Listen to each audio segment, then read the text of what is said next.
This meeting is being recorded.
Well, a good day to everybody who's joined us for this webinar. My name is David Nabarro, and I'm delighted that I've got the opportunity to be the moderator for today's session.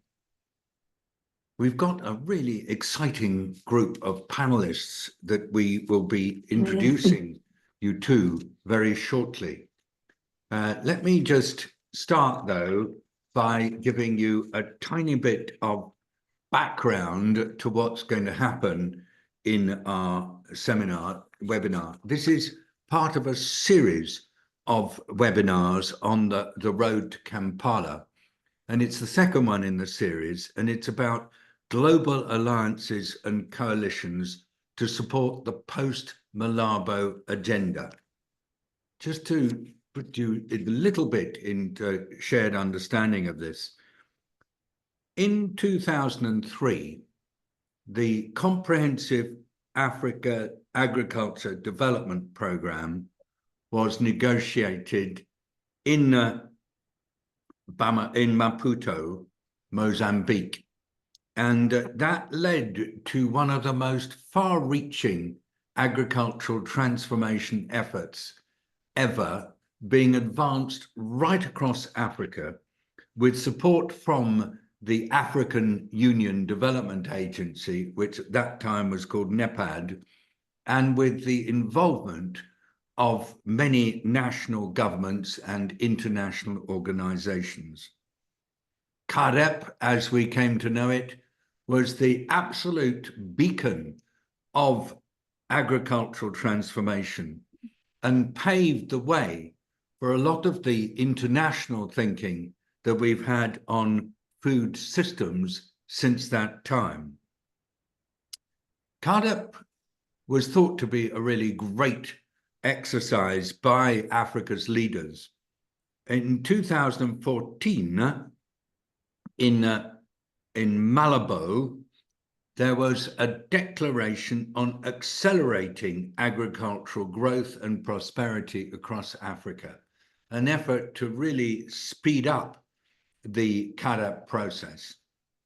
And this is going to get further impetus in Kampala next year at a special meeting of the African Union Commission. What's being called CAREP 3 will be unveiled, which will build on both the Maputo and Malabo declarations. And we're here to discuss how a number of different international initiatives can act as an impulsion for the CAREP process.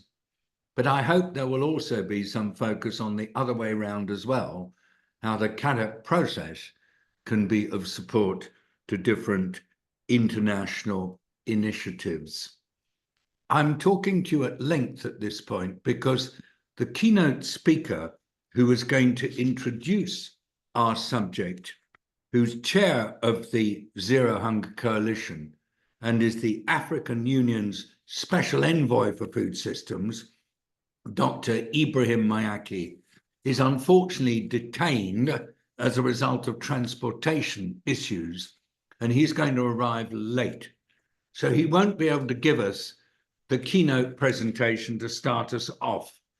And that's why I've been describing this succession, remarkable progression of events that have really helped to track the progress of CAADP since it was first introduced in 2003. And really that is the centerpiece of our work. And Dr. Mayaki is the absolutely superb custodian of this effort. So who's with us today to talk about the road to Kampala and CAADP 3 and to consider how we can all get head and shoulders behind this process? Well, I'd like to introduce to you our panelists one at a time. First of all, I'd like to introduce Her Excellency Adriana Teles Ribeiro. Adriana is from the government of Brazil, the Ministry of Foreign Affairs of Brazil. She's Deputy Ambassador of Brazil to the government of Kenya. She's based in Nairobi in Kenya, and she joins us from Kenya to give us her remarks. I'd then like to introduce Honourable Jeremy Lesuba. He's Member of Parliament of the Republic of Congo, and he's Secretary General of the Africa Food Systems Parliamentary Network. And we're very keen to hear from Honourable Jeremy about how parliamentarians are coming in behind these various transformative agendas. We've got with us Dr. Patrick Pomawa, who is a very well experienced person, a Director General for Climate Change and Food Security in the Presidential Initiative on Climate Change, Renewable Energy and Food Security in Sierra Leone. And Patrick is here representing Dr. Honourable Kande Yumkela, who is the chairman of the Presidential Initiative on Climate Change, Renewable Energy and Food Security in Sierra Leone. And just to say, Sierra Leone, along with Brazil, is one of the founding chairs of the Alliance of Champions for Food Systems Transformation that was set up in December last year. We also have with us Benjamin David, the Director of Rural Transformation and Gender Equality, a division at FAO. Ben, we're absolutely delighted that you're here with us today. I'm just checking to see whether our last panelist, Her Excellency Ambassador Nosifa Jazile, is with us today. I wonder if either Anna or Francine could confirm to me whether or not the ambassador is here. Yes, Dr. Navarro, she's here. We are trying to give her the rule of panelists, Yes. but she's listening to us. Very good. So, Your Excellency, I'm delighted that you're here. Ambassador Nosifo Jazile is the ambassador of South Africa in Rome, and she has recently taken on, I say it was a year ago really, the role of chair of the Committee on World Food Security, and she just presided over the last plenary session of the Committee on World Food Security, which was last month in Rome. And we're absolutely delighted, Ambassador, that you're here. Now, the initiatives that we'll be hearing about in particular include the Zero Hunger Coalition, which is chaired by Dr. Mayaki, the Global Alliance Against Hunger and Poverty, which is being advanced by the government of Brazil as chair of the G20, and this will be featuring strongly in the G20 leaders meeting that takes place in Rio later this month. And then we will also be hearing about the Alliance of Champions for Food Systems Transformation, which, as I mentioned to you, was launched at COP28 in Dubai in December last year. And we'll be hearing from Patrick Kormawa about this alliance. I'd like to go to our panelists one by one, and I'll ask them each a question and then invite them to speak. I'd like to first go to Her Excellency Adriana Teles from Brazil. And I'd like to just hear from you a little bit about your ambitions for the G20 Alliance Against Poverty and Hunger, and how this can maximize positive impact in support for Africa's agri-food systems transformation, and in particular, the CAADP 3 moment in Kampala, Uganda next year. Adriana, welcome, and you have the floor. Thank you so much, Sir David. It's really an honor and a privilege to be among such distinguished speakers about such an important topic as fighting hunger and poverty and the joint efforts that we are all engaged in. I would like to start by saying that in the case of the G20 Global Alliance Against Hunger and Poverty, it really took in the history of Brazil the political will of a president who himself experienced hunger to get the ball rolling in our national experience. So never before had Brazil been looked at as a country that had policies that could be studied or adapted before President Lula first came to office about 20 years ago during his first mandate. Since that time, Brazil began developing a series of social policies which are now studied, many of which have been adapted in other countries, a lot of study visits, a lot of South-South cooperation, the conditional cash transfer program, the idea of smallholder purchasing from local farmers.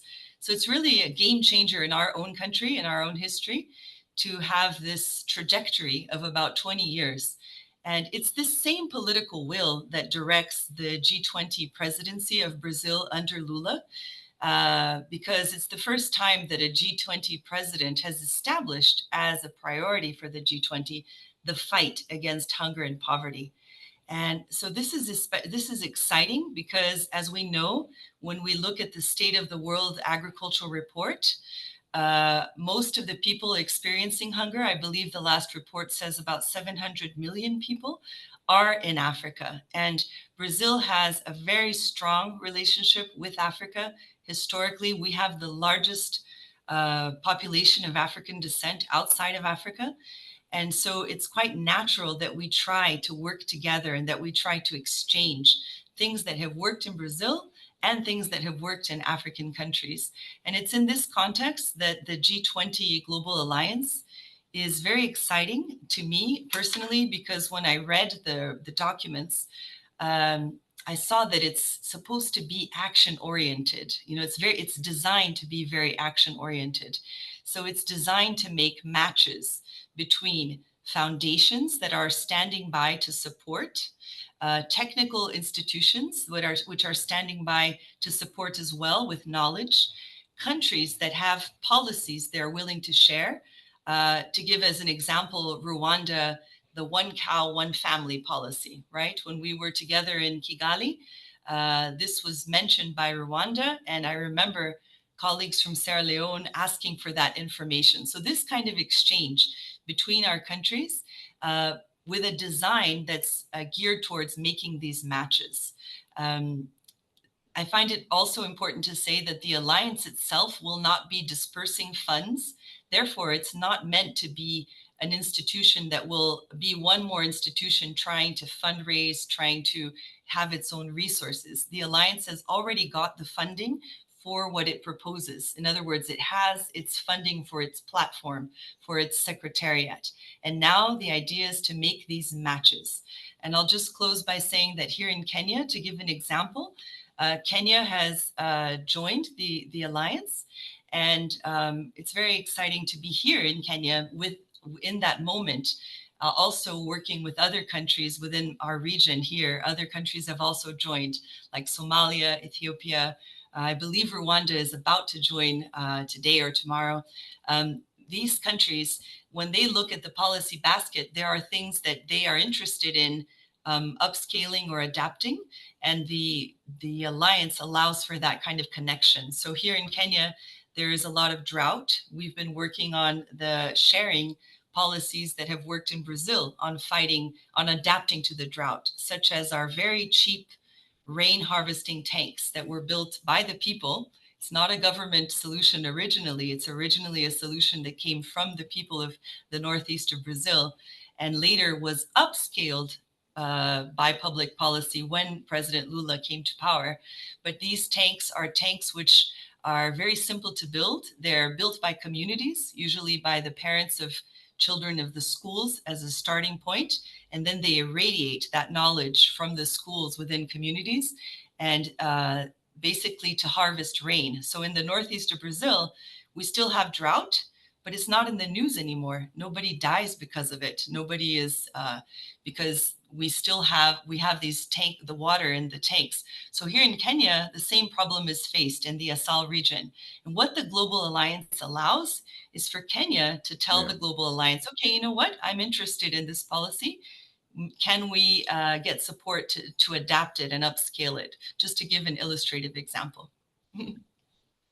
Thank you so much, Adriana. And it's lovely because I've heard you before. You always give good examples. You did mention that some countries were in the process of joining the alliance, and I wasn't quick enough to write down their names. You said there's some countries that you were expecting to join in the next day or two, but it may be that you didn't actually say it and that I made a mistake. But have you got a bit of a queue for membership right now? Yes, well, I'm focusing more on Africa. So I know that from Africa already, Zambia, Angola, Ethiopia, Kenya, and Somalia have already sent the statements of declaration. And we're in touch also with Sierra Leone. I believe they're sending it today, Rwanda as well, Zimbabwe as well. So those are the countries. And of course, the African Union, which is already a member of the G20, has also already joined. So that's especially exciting because I think that to be working on this end, I would rather not. I'm really happy to be actually living and based in Africa as the alliance unfolds, because I think that's where all the excitement is. That's super, because when I compare with what the roll call was even a few months ago when I was in Rio, this is a real pickup. And I hear through the grapevine there are more countries as well that are going through the process of getting approval for the submission letter. And this policy basket is a very powerful tool that you've developed for sharing experiences. Thank you very much indeed for being so explicit about that. Thank you. Now I'd like to move and to invite comments from colleagues who are representing the presidential initiative on climate change, renewable energy and food security in Sierra Leone, because they're also going to refer to the Alliance of Champions for Food Systems Transformation, something that I'm very excited about because it really does represent moving forward now from the combination of the Food Systems Summit 2021 and the whole COP process It also links to what is going on through the CADEP initiative. And I'm going to invite you, Patrick Kormawa, to give us a briefing, if you can, on the links between the Alliance for Champions and CADEP from a Sierra Leone perspective.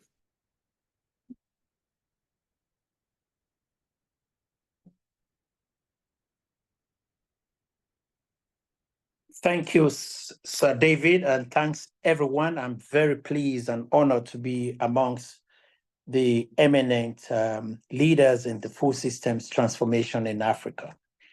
Sierra Leone, as you all know, is one of the countries that is badly hit by the impacts of climate change. And since 2028, we got a new government in place headed by His Excellency Julius Maada Bio, who believe and trust young people. He appointed a young, dynamic minister under whose leadership we developed a major program called Feed Saloon. And this program has about few key objectives.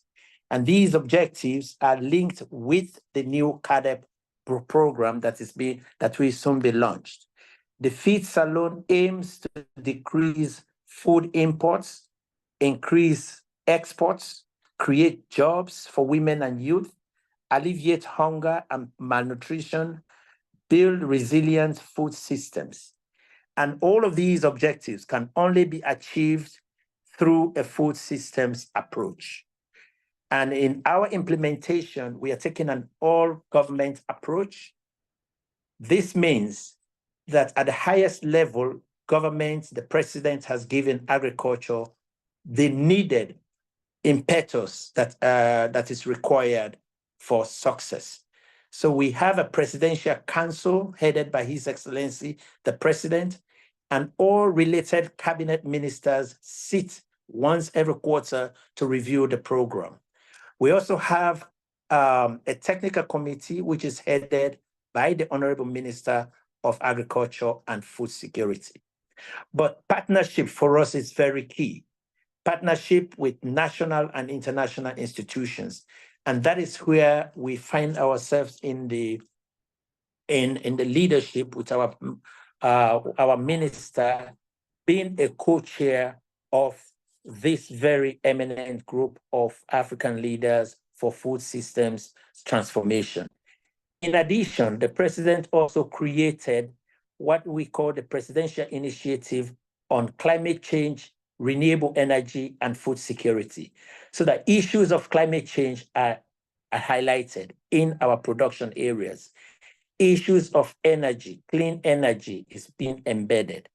Issue of agro-industrialization, which is also key in the CADEP 3, is also part of that program, so that these hubs are industrialized to create the needed jobs for Sierra Leoneans.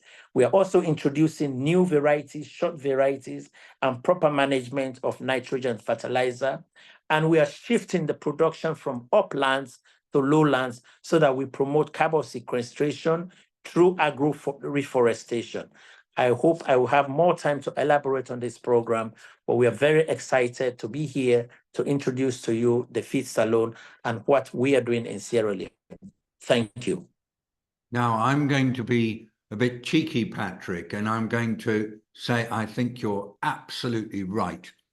And not only that, I see Sierra Leone or Salone as really a leader in this complex challenge of advancing food systems transformation, whilst at the same time nourishing the community and paying attention to environmental and climate issues.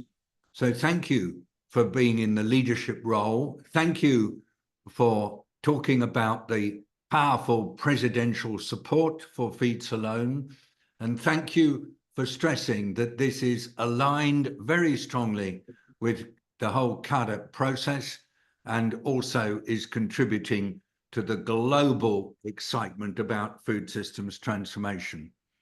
Really very, very nice effort to bring everything together. And I mean, it's hard work, all this coordination. You have to join different meetings and sometimes travel odd hours to get to gatherings. But I must say that we're beginning to see really positive outcomes from the incredible cooperation there is right across the African continent. Really just super exciting.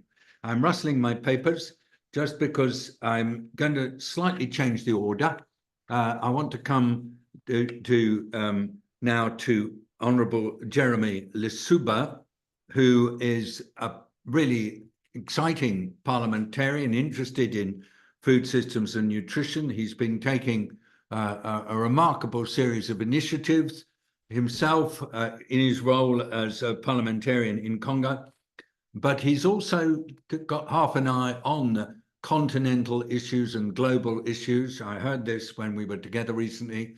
So I'd be very interested in ways in which parliamentarians view these different alliances and coalitions, and how, as a parliamentarian, you would like to see the maximum quality of effective support for countries as they advance with CAADP 3 and the broader goals of the Post-Malabo agenda.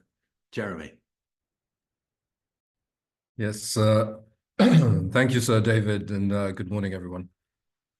So it's important, first of all, to recognize that the Post-Malabo agenda, CAADP 3, as we're calling it, has marked some significant improvements both in its scope and also in the mechanisms that are put in place for its implementation.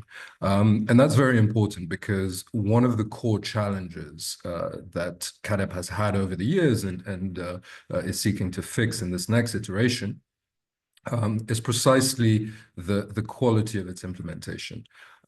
So in this regard, I want to highlight 3 dimensions that I believe are critical in this context, and where I believe coalitions can have an impact and maximize their effectiveness. So the first dimension I'd like to highlight is political, because we know that political will continues to be a major challenge.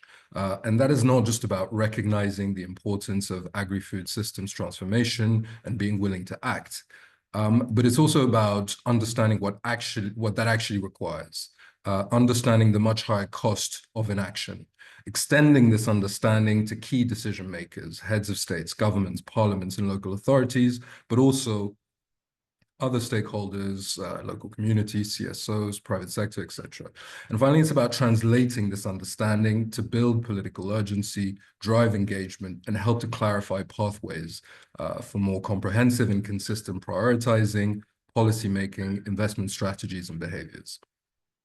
And this is how, this is one way in which parliamentarians and our network have been quite active, particularly in the context of CAADP 3, where we have done a lot of work with our governments within the country, but also within those forums and those gatherings that you mentioned, to raise awareness about the role of parliamentarians in this context, in an effort to expand on questions of governance, to expand also on questions of implementation and oversight.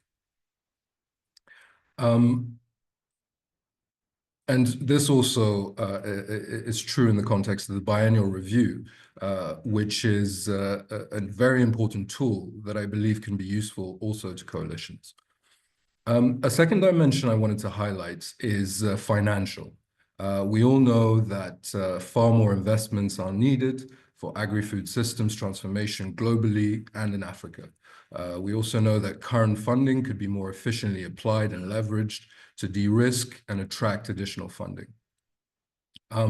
One suggestion for the coalitions concerns strengthening mechanisms for streamlining donor funding in a manner that better focuses on strategic priorities and specific spaces, so countries and regions, but also in a manner that ties this funding to clearly developed or updated national and regional food systems investment plans and frameworks. This would ensure that efforts are streamlined, because we've had a lot of problems in terms of coordination and efficiency, but also to improve, again, accountability. And the CADEP Development Partners Coordination Group is quite an interesting model that could be replicated. I know Adriana mentioned the fact that, for instance, the G20 Alliance isn't going to be a funding mechanism per se, but there is an important role to play in ensuring that the different streams of funding that go to specific countries or focus on specific priority areas are targeted not to duplicate efforts and are targeted in a way that builds synergies and efficiency between them. In addition to this, coalitions, I believe, could support donor platforms and indeed countries themselves in building the capacity to develop and access the innovative financing mechanisms and instruments, such as those that relate to debt for nature swaps, debt for school feeding swaps, which is also something that's being developed, I believe, by the World Food Programme, as well as outcome-based payments. Because as we know, there's great opportunity and potential to leverage existing funds to catalyze additional sources of funding. And then the final dimension I wanted to mention is more practical. It relates to governance mechanisms and data systems. It is vitally important to support strengthening governance mechanisms, both in terms of the pertinence of the processes that are proposed, the competence of the institutions, and the resulting quality of implementation. But it's also important in terms of the breadth of actors that are involved. We cannot only leave this to executive branches of governance. This is actually one of the concerns that we believe can be addressed or should be addressed in the context of those coalitions. Because one of the things that we have noticed in CADEP, one of the important shortcomings that was recognized in previous iterations, is that the focus solely on governments, and particularly in this context, the exclusion of parliamentarians, had presented and created significant risks in terms of implementation and accountability. And the CADEP 3 process has recognized this as an important shortcoming and made parliamentary oversight a core element of its strategic pillar on agri-food systems governance. So I believe coalitions should learn from these experiences and work to reinforce multi-stakeholder governance mechanisms, and of course, see how to better integrate parliamentarians in these processes. Today, of course, there are networks such as ours, but there are parliamentary alliances on food and nutrition security.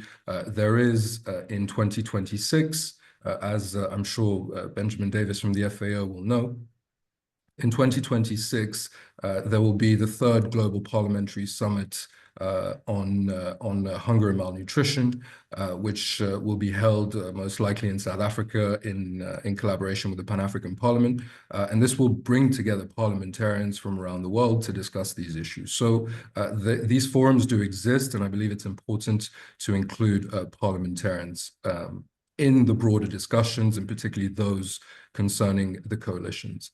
And then very finally, Dr. David, because I know that time is of the essence. Yeah. The final thing I would say relates to timely, accurate, and comprehensive data. Yeah. Facilitating access to this continues to be a great challenge for the continent. And it bears repeating that data is vital, not just to evidence-based and impact-driven policymaking, but also to effective monitoring, evaluation, adaptation, and accountability, particularly as it relates to spending, implementation, and impact. So strengthening data collection and management capabilities, supporting access to relevant technologies, and ensuring timely dissemination of data to stakeholders is going to be critical to the consistent success of these initiatives. So I wanted to highlight these 3 elements to bridge, to get straight to the point, I'd like to say. And also to say that these are some of the ways in which we parliamentarians would like to see coalitions, some of the issues we'd like to see them focus on, and some of the areas where we are continuing to work in support of them. Thank you, Sir David. Thank you, Jeremy. I hope you don't mind me using your first name. We had such a good interaction in Kigali, and I remember it well. And here you don't disappoint me. You've come in again. One, it's political. Two, get this financing more efficient and accountable. And three, parliamentarians have a key oversight role, and please take advantage. Just got a little bit of a crossover here. Thank you very much indeed. Thank you, Sadeh.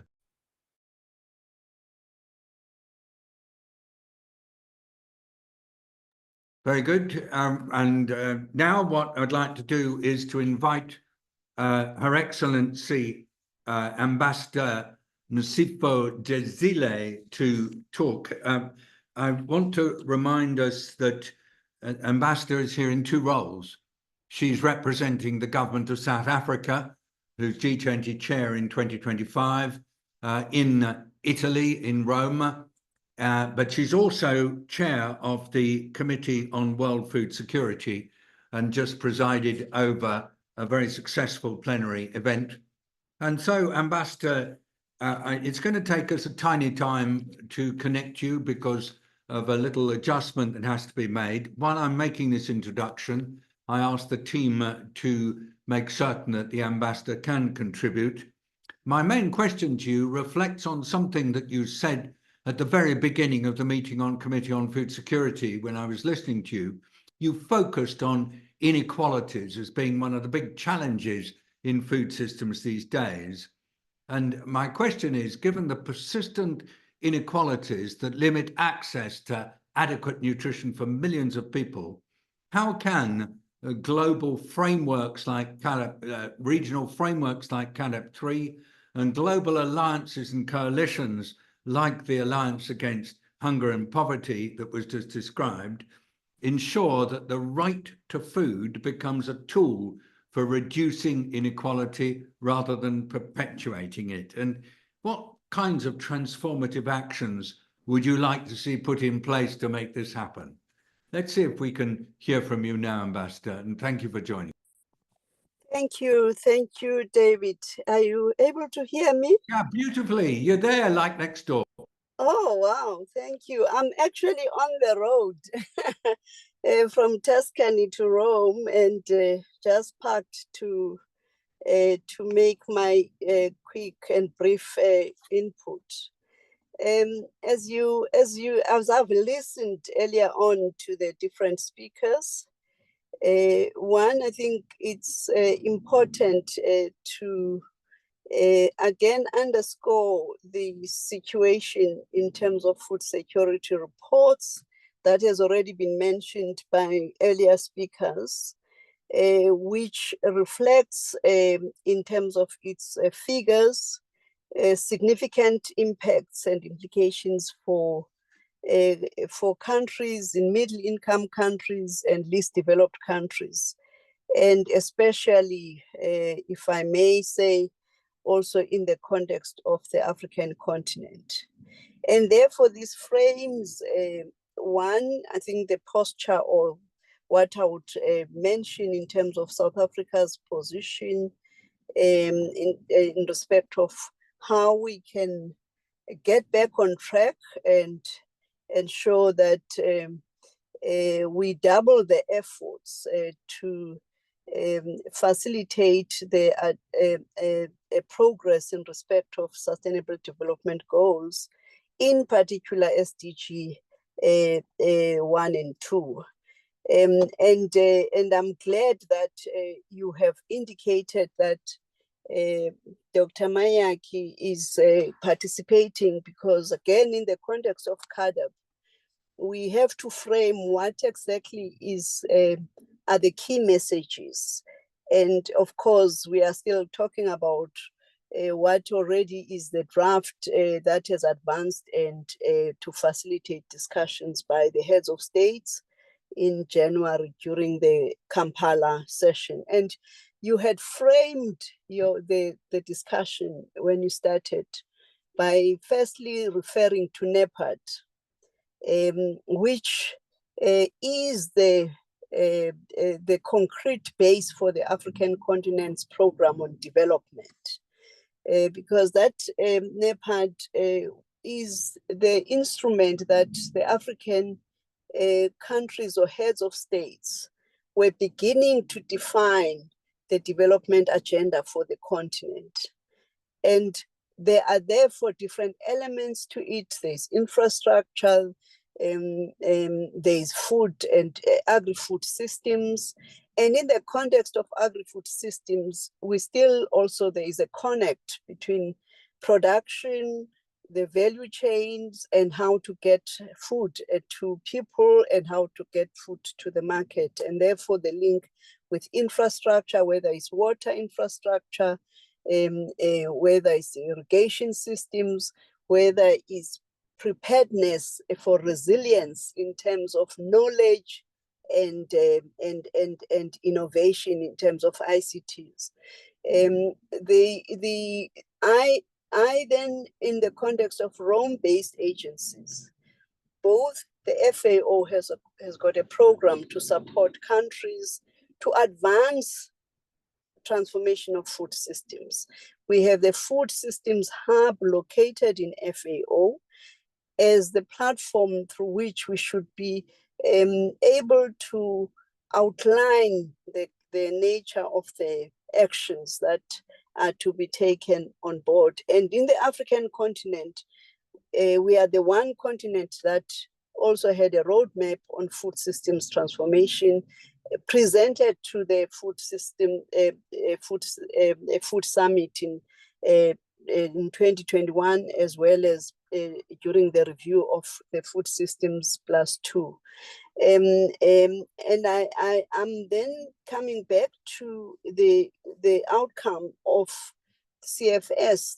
CFS 52 plenary acknowledged the challenges, but also began to frame what we should support as the global community in the context of the various initiatives.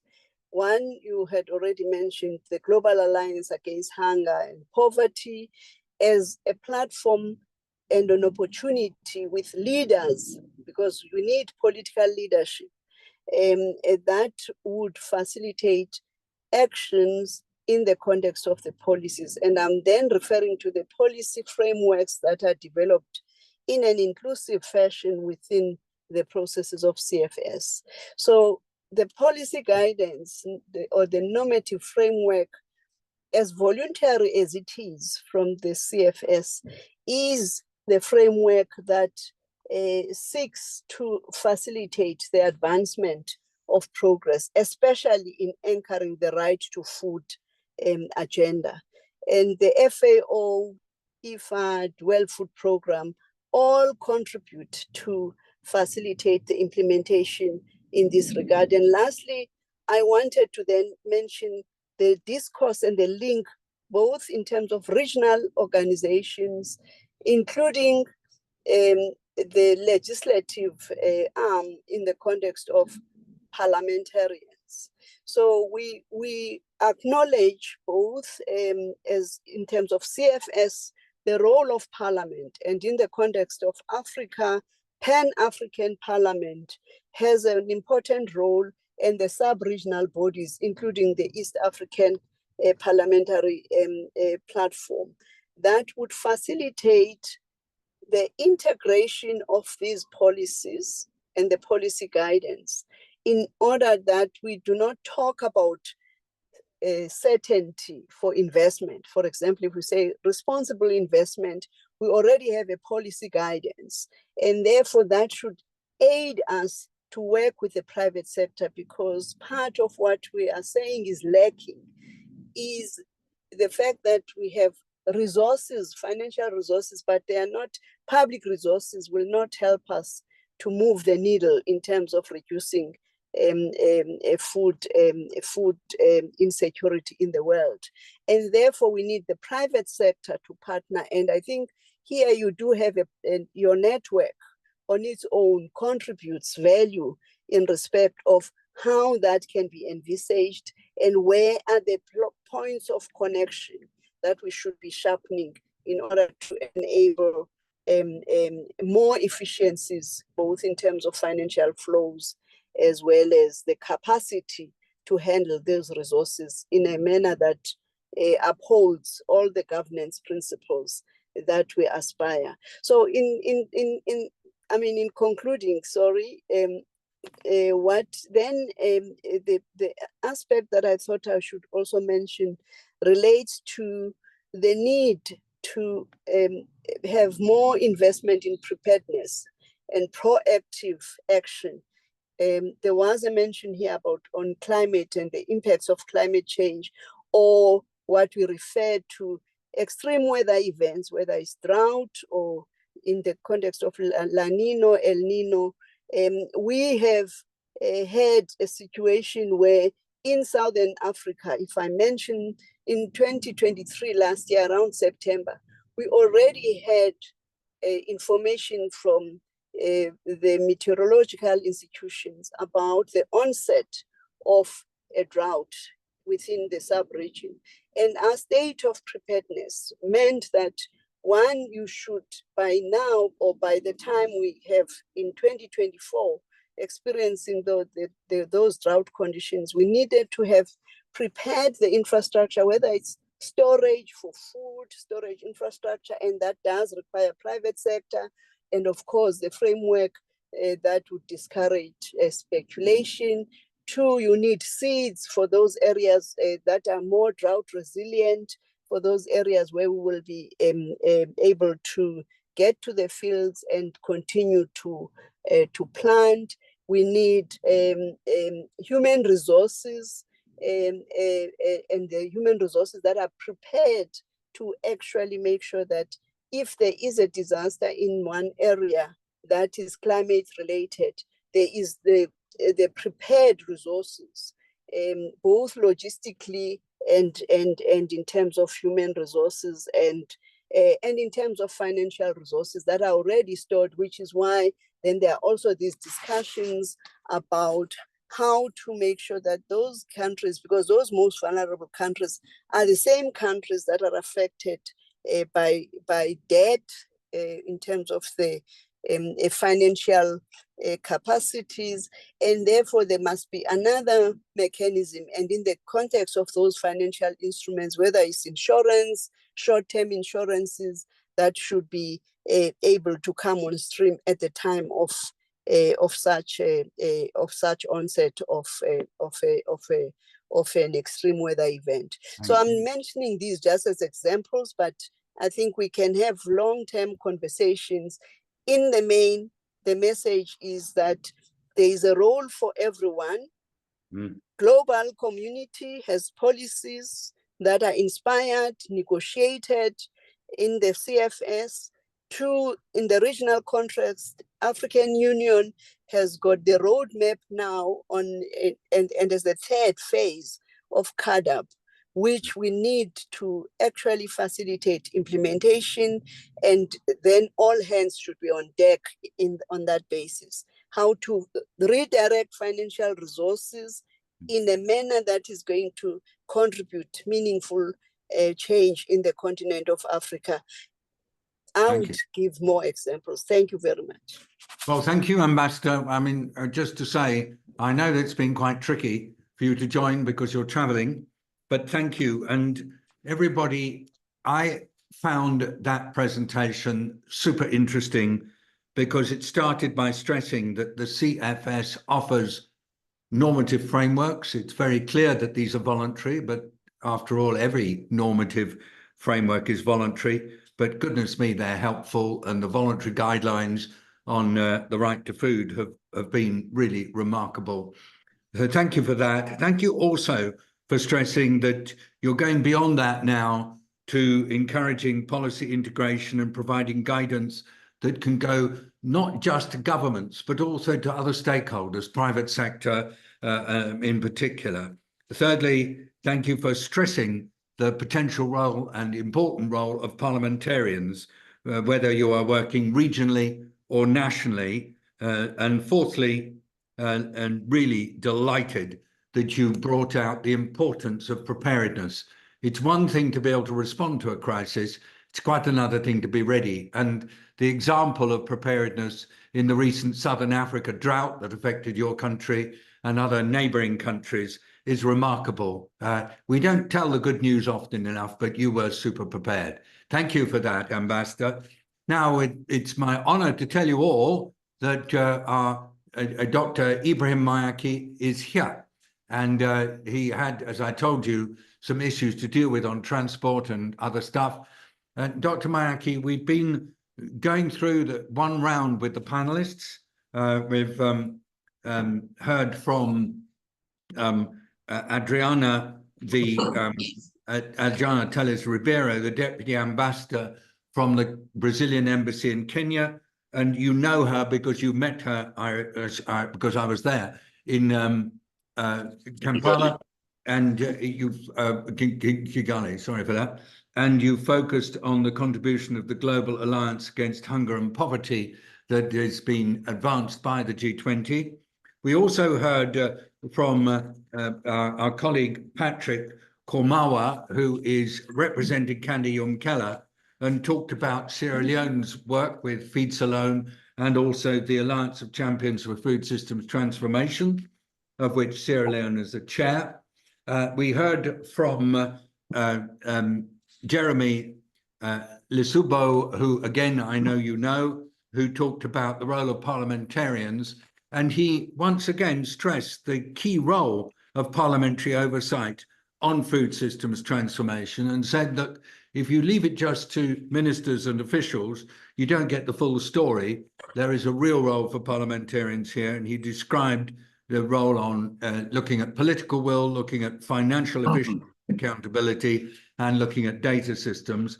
And then you were hearing, I think, Her Excellency Nosifo Jazile, who you met at the Committee on World Food Security, giving her analysis, which was really helpful.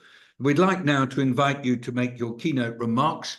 I tried, but I didn't do justice to describe the history going from Maputo to Malabo and next to Kampala in the whole CADEP journey. But I didn't manage to talk about your coalition, the Zero Hunger Coalition. You have the floor now. Okay, thank you very much, sir. David Nabarro. I'm a bit constrained by the place where I am, which is a lounge in an airport in Brussels. So I don't know if you hear me well, but we hear you and see you really well. Okay, good. So thank you. Please feel relaxed. Yeah, first of all, it's really a pleasure and an honor to be with you all, and I would like to greet all the participants and the Deputy Ambassador, representative of Mr. Yunkele, and my dear sister, the chair of the CFS, whom I listened to just now, and who made a very comprehensive presentation on where we stand today and what needs to be done. I heard her recommendations regarding investments, and it is right in point, because as I frequently say now, we are in a post-ODA era, and what Africa needs is investment, essentially. ODA will still be necessary in very fragile countries on humanitarian issues, but for development, what we need is investment. It is in infrastructure, agri-food systems, health, etc. So I'll focus my presentation. I don't know if it is a keynote, but it is a presentation on 4 points. The first one is the level of ownership by African countries of their agri-food system transformation strategy is very significant. We have moved, and I'm sure you referred to it, from Maputo in 2003 to Malabo 2014, and now we go to Kampala 2025. Why do I talk about ownership? Because in the core of the Malabo Declaration is the signal and the enhancement, the relevance, the pertinence of the fact that agri-food systems transformation will be at the core of development strategies. And I think this is really an important point. It had not been very clear before, but now it is clear.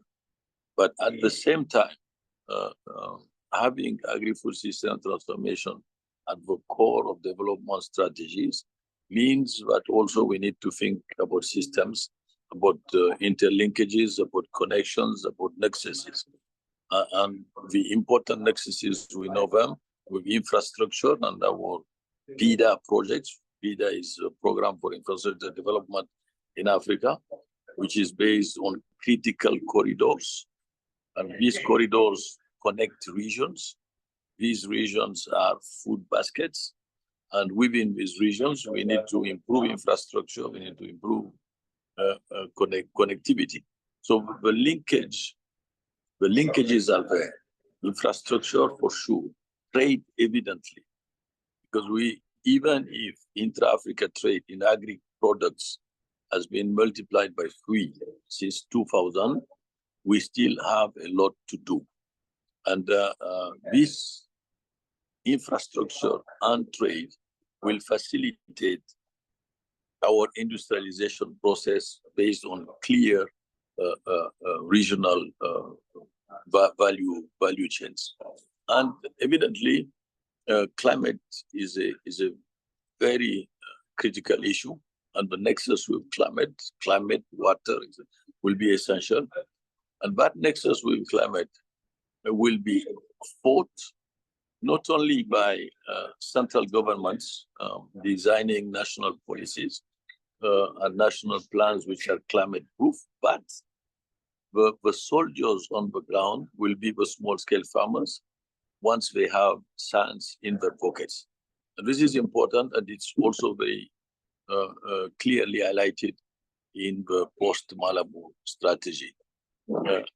Small-scale farmers will need finance and science, but the combination of finance and science will lead to the transformation of our agri-food systems and will lead to increase their capacity as fighters regarding adaptation. And this is important as it enhances within Post-Malabo the essential role of small-scale farmers. And evidently, they need to be supported. And governments have not done enough up to now, but they are sensitive to the fact that they need to do it. And when I speak about small-scale farmers, I'm not referring only to rural areas, because as you know, our urbanization process is very different from all the urbanization processes that have taken place historically. Because between a big city and the village, you have a quantity of an extension of intermediary cities. So in all these intermediary cities, agri-food and the food economy is very important and employs a lot of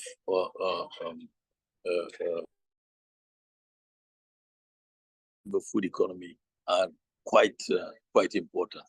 So I'm saying all these points to show that having agri-food systems transformation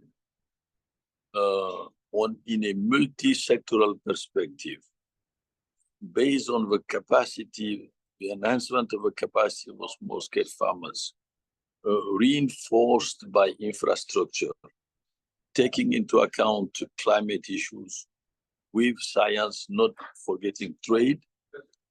All these points show and demonstrate that our development models will need to be adapted to agri-food systems transformation, and this is what Post-Malabo is really about. The other point, which was highlighted by Ambassador Jezile, is the issue of investment. In order to attract investment, we need investable projects, and capacity needs to be reinforced in terms of feasibility studies regarding projects that are investable. But at the same time, it will be important that our current national agri-banks and development banks give a priority to projects in agri-food systems transformation. There are countries where they have liquidity. It's not sufficient, but with the liquidities they have, they should enforce this strategy. And it is not contradictory to have small-scale farmers becoming micro, small, and medium entrepreneurs with big businesses, because it's a complementarity. And once we know and we implement the guidelines that have been defined by CFS, we are in a situation where we can protect small-scale farmers from a lot of abuses regarding land and so on. So the responsible guidelines do exist, but can facilitate interaction and complementarity between big business and small-scale farmers. Both are necessary and both need investments. Now, my last point will be on the changes that this approach will imply institutionally. I remember that we were together, David, in Kigali, and you had brought, I think, a former minister of Costa Rica who was explaining very clearly, but it doesn't make sense to have one Ministry of Agriculture and one Ministry of Environment separated. So institutionally, this is just an example, but we need to do the necessary reforms that are coherent with the approach we take in Post-Malabo regarding food system transformations. And these institutional reforms are essential. With the current scheme of governments we have today and the division of labor between ministries, we will not attain the objectives we are looking for. So I think intelligence and focus has to be put on how to have an adequation between the institutional settings and the conditional transformations. And my last point will be about the Zero Hunger Coalition. Let me start first of all with a global alliance. Then I will come to the Zero Hunger Coalition. Synergies is one very important issue in the context in which we are. And I'm happy that all the Rome-based agencies are thinking in that direction in terms of creating synergies. The hub is an example of it. But beyond the hub, there are connections which are being established. And I see that the Global Alliance from the start did push for synergies across all continents, and it's a case for Africa. And as you know, the African Union has joined as African Union the Global Alliance. And the Zero Hunger Coalition is also linking with the Global Alliance. Within its own space, it favors coherent interlinkages between all the actors which are in this domain. And this domain should take care also of nutrition. I didn't talk about it, but it's very important. So synergies is the name of the game. In addition to the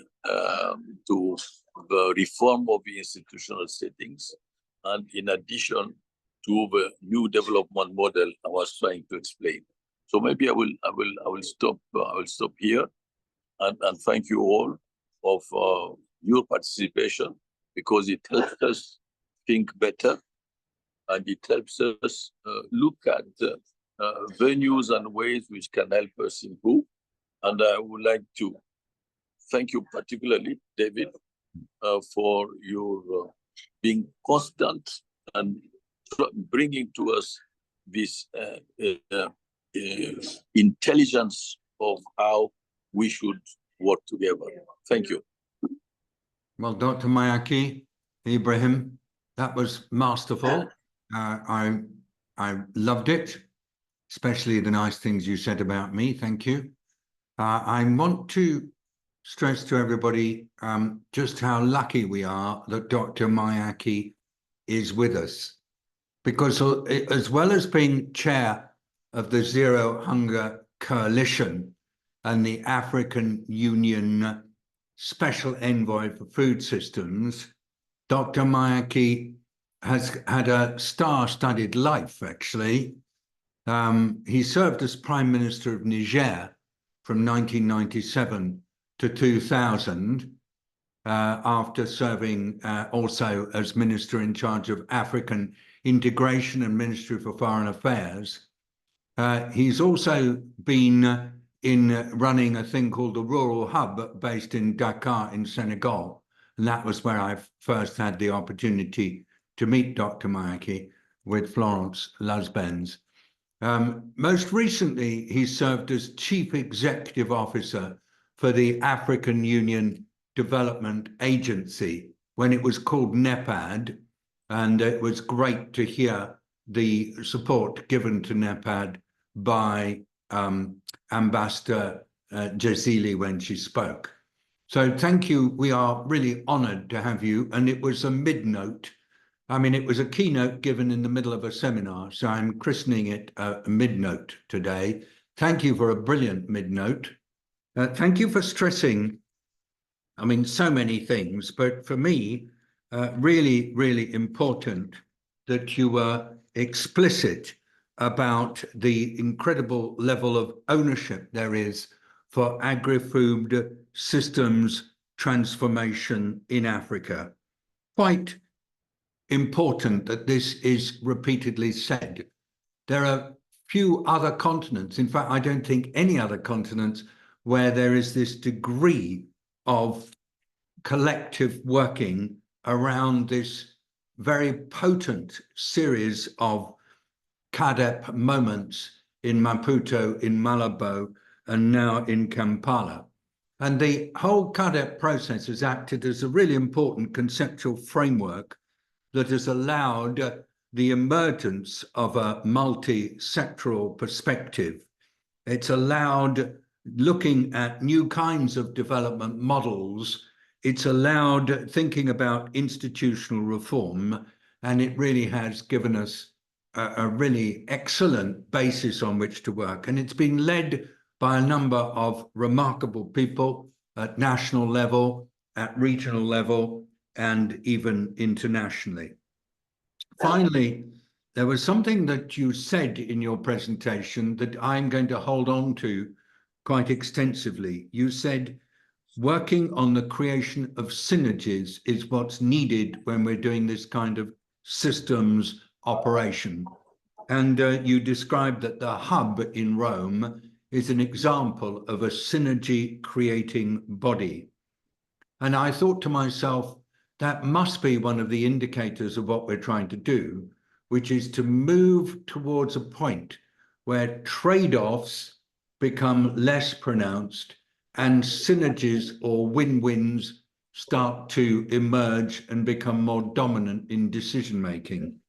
And I know that for you, that shift from trade-off working to synergy working is really important. And I'm very glad that you signaled the significance of that particular arrangement, the Food System Coordination Hub, as a synergy creator. And it might be one of the important criteria that should be used for assessing its performance. I think NEPAD ALDA has done the same. It's been a synergy creator for CAADP across Africa, and we are all benefiting from the foresight that you put into it.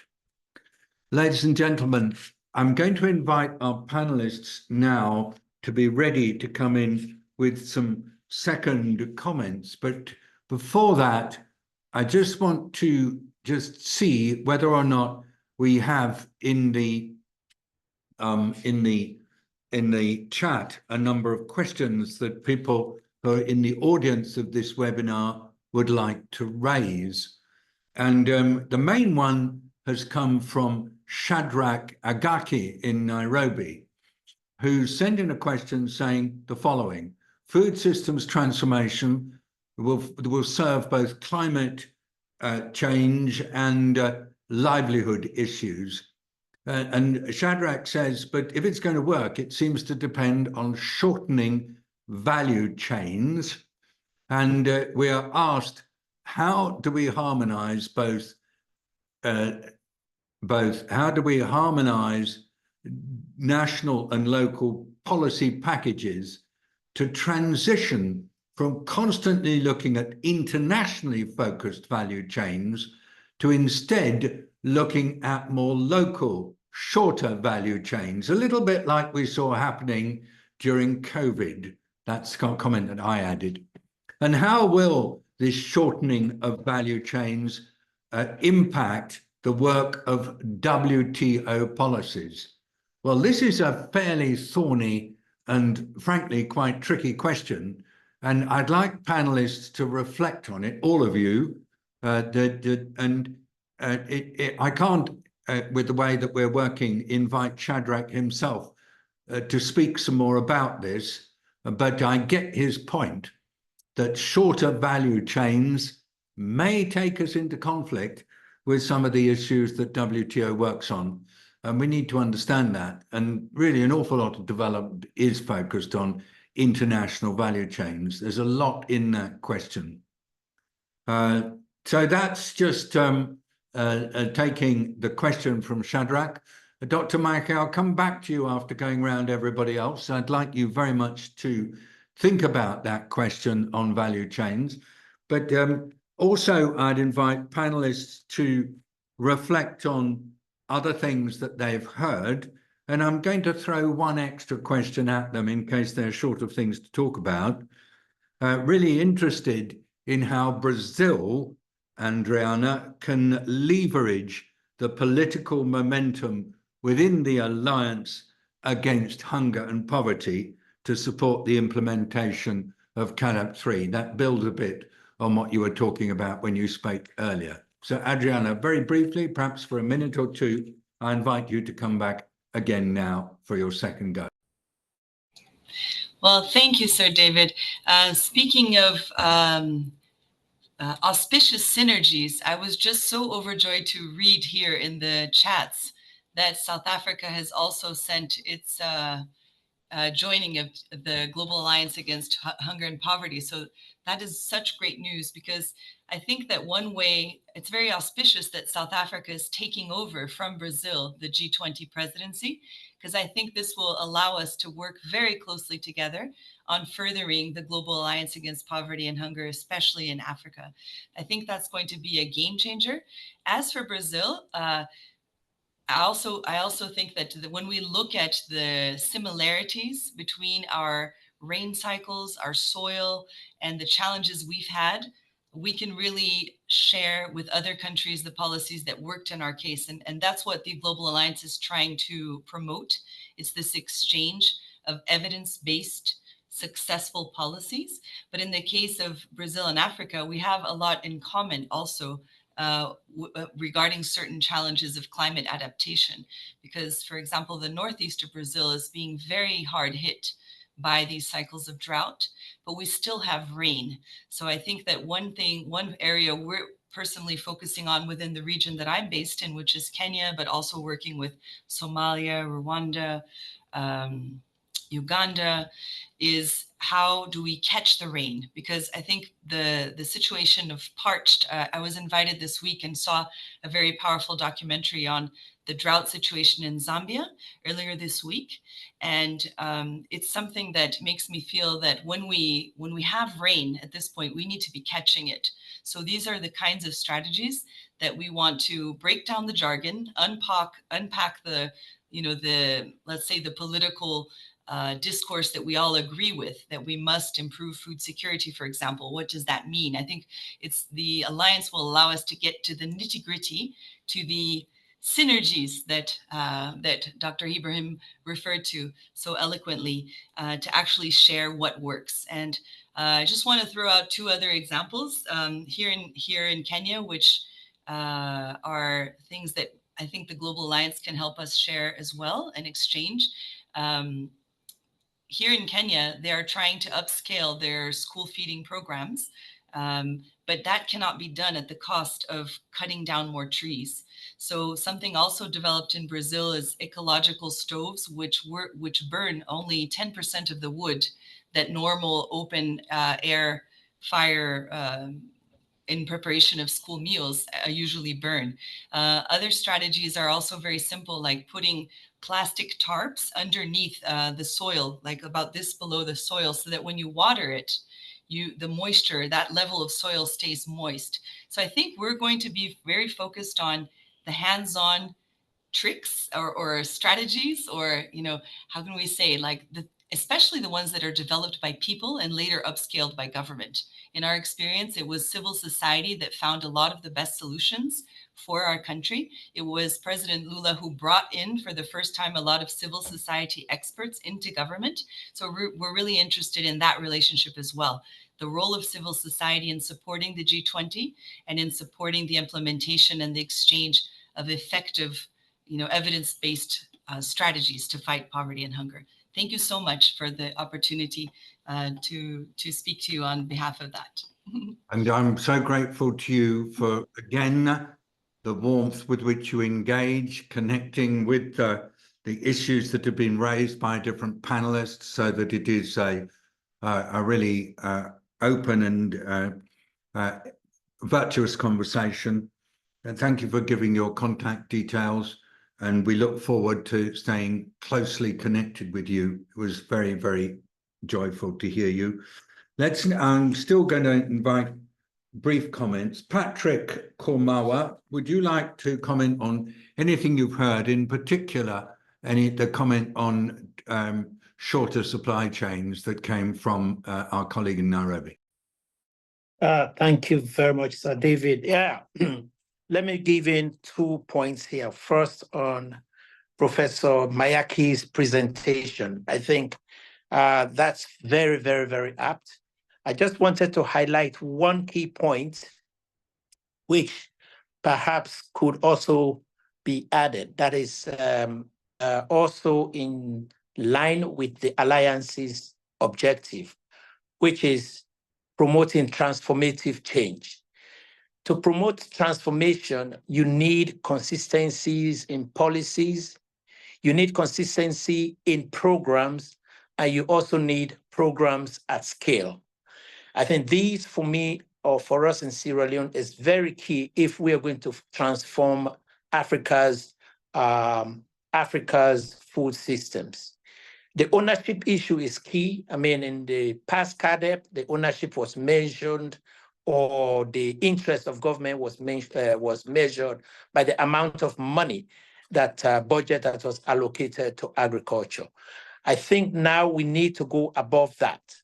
In Sierra Leone, for instance, we have a presidential council.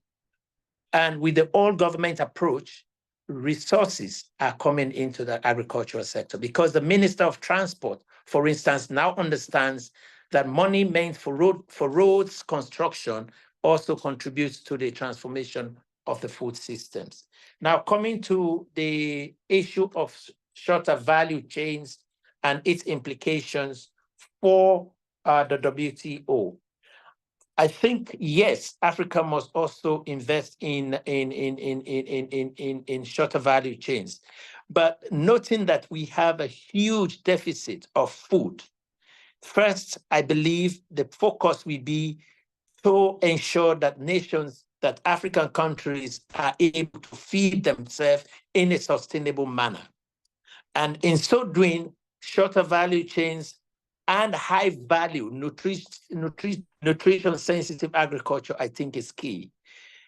Nutritive foods like vegetables, I think, do also contribute to that. And with those, we are not contravening anything to do with the WTO. If we are producing vegetables and those vegetables value is added for the feeding of your people, I think that contributes both to income generation, livelihood protection, and of course, healthier populations. Very The good. second aspect of the Post-Malabo that I'm very much excited about is the promotion of agro-industrialization. Most of the foods that is that is produced in Africa had gone to waste just because there was a very weak linkage between production and agro-industrialization.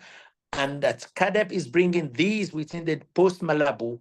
I think this is going to help Africa very much, both for short-term value chains, long-term value chains, and the intra-Africa trade. Last but not the least, yes. Okay, thank you. I'm going to stop you. Sorry about that, because we're going to really run out of time. And it's so exciting listening to you. Thank you very much indeed for everything you just said. Could we now go to Jeremy Lesuba, please? I'm going to ask you to stick to 1 minute, please, Jeremy. So if I may, I'll be very succinct, but I'd like to just first of all recognize that there is great alignment of priorities and high-level objectives between the different coalitions, including with the CADEP framework as outlined today in the new strategy and action plan. And I think that is possibly the most encouraging thing, because it very much highlights that we know what needs to be done. And the real challenge now is going to be for us to cement this convergence and do so through formal mechanisms and platforms for alignment and collaboration.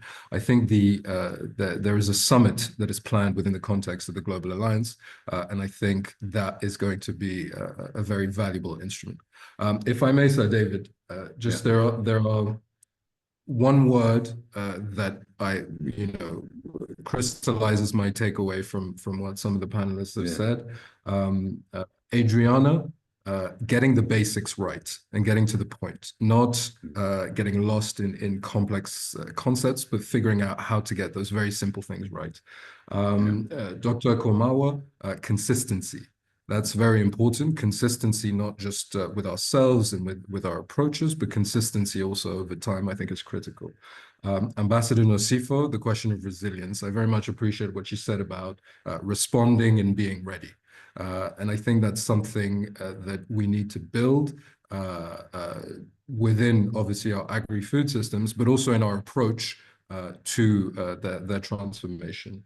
And finally, Dr. Mayaki, with so much to choose from, but again, this idea of synergies. Synergies amongst ourselves, synergies between the different platforms, synergies between the resources and energies that we are applying to this work, but also recognizing the synergies that exists between the different aspects. This notion of agri-food systems as systems that involve questions of nutrition, of climate, of trade, and so much more is something that is going to be new to a lot of people. But it's also, if we manage to explain that enough and convey this notion to stakeholders, it would actually allow us to do synergies, because people will recognize where those sort of points converge. So these are some of the thoughts and takeaways I can share. Thank you so very much indeed, Honourable Jeremy. Getting the basics right, consistency, resilience, and synergies, all skills that we need to put into food systems transformation work, and really very much helped by these different alliances. And just 2 or 3 words, if you don't mind, Your Excellency, from Ambassador Nosifo Jazili, who's been writing lovely lot of stuff. She says she can't speak. I've just read it. So I'm going to read Nosifo's remarks. The various coalitions should build on complementarities. The challenges are huge. The opportunities are galore. Let us invest in interlinkages and challenges for long-term security. And Dr. Mayaki, before he left, reminded us that he has said, please focus on infrastructure. Food systems cannot work without infrastructure. Nosifo said the same in an earlier message. We are blessed to have had such a remarkable, convergent, and yet at the same time, individually quite distinct contributions from our panelists. We are seeing that these different alliances and coalitions can come together and work. Let us invite Benjamin Davis, Director of the Rural Transformation and Gender Equality Division at FAO, to give us his closing reflections. I will terminate once you've finished speaking, Benjamin. Thank you. Great, thanks, David, and thanks to everyone. I mean, I think this has been a super interesting discussion and perspectives. I mean, I think that this idea of aligning the global initiatives to CAADP is really fundamental, because it's so important that we don't disperse efforts, but that we concentrate and focus our efforts, and that we bring to bear everything that we're doing on specific things. And so I think this is a super important initiative. Now, I think the launch of the Global Alliance provides, as has been discussed, a very important opportunity to harmonize efforts around eradicating poverty and hunger. And obviously, given the importance of agriculture, of agri-food systems in hunger reduction and poverty reduction, the link with CAADP is quite clear, and the importance to focus on small producers, as we've heard. FAO ourselves, we're honored to we'll be hosting the coordinating mechanism of the Global Alliance on behalf of the multilateral agencies, and we're actively contribute to its knowledge pillar. And I think, as the ambassador was saying, the focus really is, it's really supposed to be practical. It's really supposed to bring to bear and to facilitate the scale up of programs which have a documented track record. And so that's why I think implementation is so important, as was brought up by the Honorable Lisuba, as well as governance. These are very important issues in terms of the scale up of programs. I think also a key issue which was brought up by a number of speakers is also the issue of addressing financial gaps. And particularly, as Dr. Mayaki was saying, the small scale producers are the foot soldiers for this transformation, for agri-food systems transformation. And I think it's important that, almost 70% of the financing needs for small scale producers are not being met.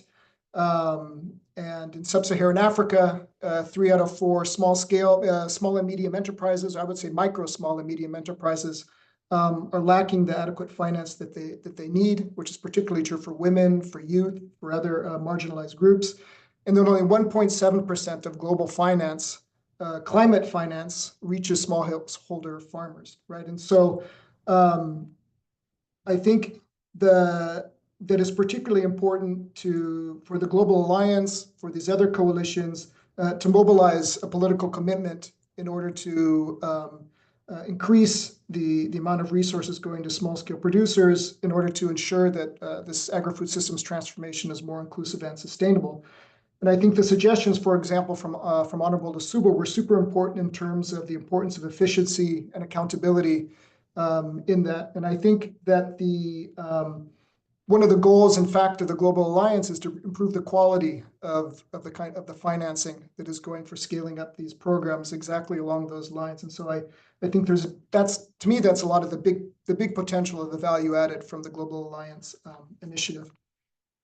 I also think it's important, which we've kind of been touching on, is the importance of focusing on inclusivity, of course, in the context of hunger and poverty, and ensure that the voices of smallholder farmers and women and youth and other marginalized groups are central to this process, to policy development and to implementation, because ultimately we need jobs, we need development that's sustainable, right? And it's important that the people are part of this process. I think the emphasis on the food systems approach is also fundamental, as we heard again from Dr. Mayaki and also from Dr. Kormawa. It's central, and again, it's important because I think the food systems approach is so important. Again, it's a systems approach, but it brings together these objectives around addressing climate change, around addressing nutrition, right, and dietary diversity, poverty, rural transformation, addressing the trade-offs as well as the synergies. I still think we have work to do in the trade-offs, because I think a lot of the climate policies, in fact, create challenges for small scale producers. And so we need to make sure that we're not causing problems for small scale producers and addressing climate. So we have to achieve all these goals in a balanced way. And I think the example from Dr. Kormai was super important, because a lot of times people see food systems and they think it's too complicated. It's very intractable. How do we address a system? And I think we heard some very concrete ideas out of how to address that in a practical way.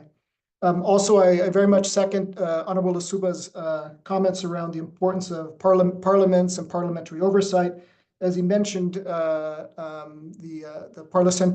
parliamentary networks in Africa and Latin America, in particular FAO, we've been working with them for many years now on a number of different issues, and it's also super important.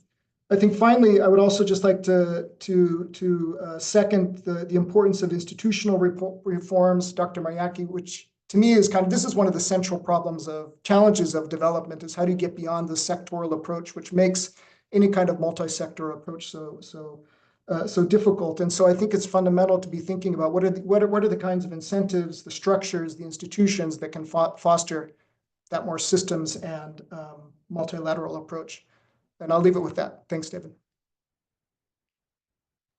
Ben, that was just absolutely brilliant that you were able to tune in to what different panelists had said, and you picked up these points. And so I like always to have 4 or 5 just almost words in my head. One of them is keep connecting. What we've done today is connect different initiatives. Second, be inclusive. We've heard very, very much how important it is to include all different sectors. Third is to create synergy so that decision makers don't have to make choices. Fourth is to be people-centered, particularly on people who are face greatest difficulties. Fifth is to involve parliamentarians. I say this not just because Jeremy's there on my screen, but because they have such a vital role in accountability, and all that can help us to unlock cash. I'd like on everybody's behalf to thank Dr. Mayaki, who had to navigate a few issues to be with us. We're most grateful to him. I'd like to thank Honourable Jeremy Lusuba for joining us and giving us his wisdom. I'd like to thank Her Excellency Adriana Teles Ribeiro, joining us from Kenya, to thank her for keeping us as informed as she is about the wonderful Global Alliance Against Hunger and Poverty.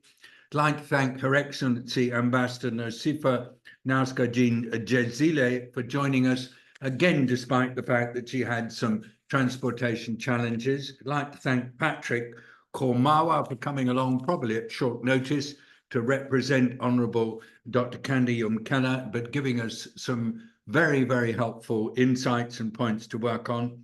I'd like to thank Benjamin Davis for giving us such an accomplished final set of remarks. I'd like to tell you that in this Road to Kampala series, the Zero Hunger Coalition is arranging its next webinar on the 26th of November. That'll be after the Global Alliance Against Hunger and Poverty has been launched on the 18th of November.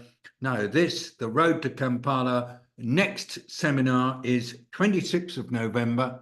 And on your behalf, I'd like to thank Anna Francine and others who are involved in setting this show up for all their brilliant preparation. So thank you very much indeed. Thank you to Faith Boniface for a very nice remark put in at the end here. Most importantly, as with all webinars and events, it's the participants that matter the most. I salute you, thank you, and say goodbye. Have a good rest of the day. Bye.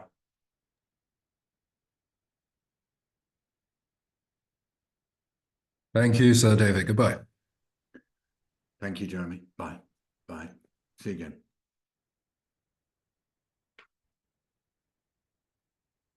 Thank you all for the wonderful work.